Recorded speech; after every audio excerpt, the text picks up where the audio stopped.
Selamat pagi Bapak Ibu yang kekasih di dalam Tuhan Yesus Kristus. Pagi hari ini saya Eko Wayu Suryaningsih kembali menyapa dengan kebenaran firman Tuhan yang terdapat dalam 2 Samuel 11 ayat 15. 2 Samuel 11 ayat 15. Ditulisnya dalam surat itu demikian.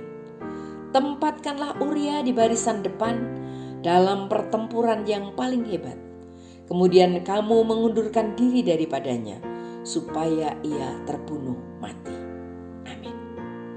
Bapak, Ibu, dan Saudara yang kekasih di dalam Tuhan, Israel sedang berperang.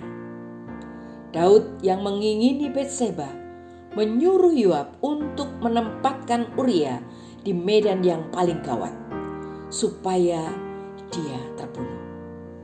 Ketika Yoab menyampaikan instruksi kepada Uria, pastilah banyak perwira Israel yang mendengar. Tetapi tidak seorang pun yang heran, karena penempatan prajurit yang hebat di medan perang yang cukup berat adalah hal yang lazim dan wajar. Mereka pun pasti menilai wajar ketika Uria gugur. Gugur dalam medan perang itu wajar.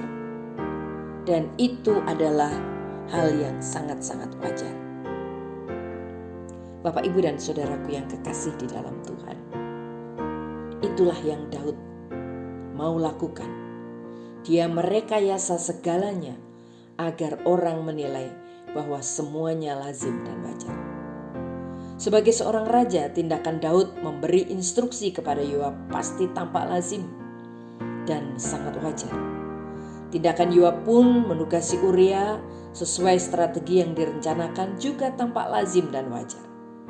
Semuanya tampak lazim dan wajar sesuai dengan ketetapan-ketetapan perang dan hukum perang yang sudah ada. Namun dalam balutan semua yang nampak lazim dan wajar itu, ada sebuah kejahatan yang besar. Daud sedang merekayasakan dan memanfaatkan kesan kewajaran dan kelaziman itu untuk mencapai tujuan jahatnya. Bapak, Ibu, dan Saudara yang kekasih di dalam Tuhan, apa yang kita lihat?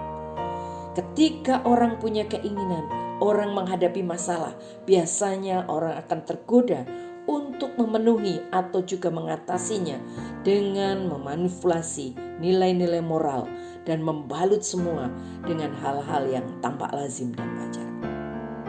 Orang tergoda untuk mencari dan memanfaatkan celah pada kaidah kelaziman yang ada, meski secara moral itu salah.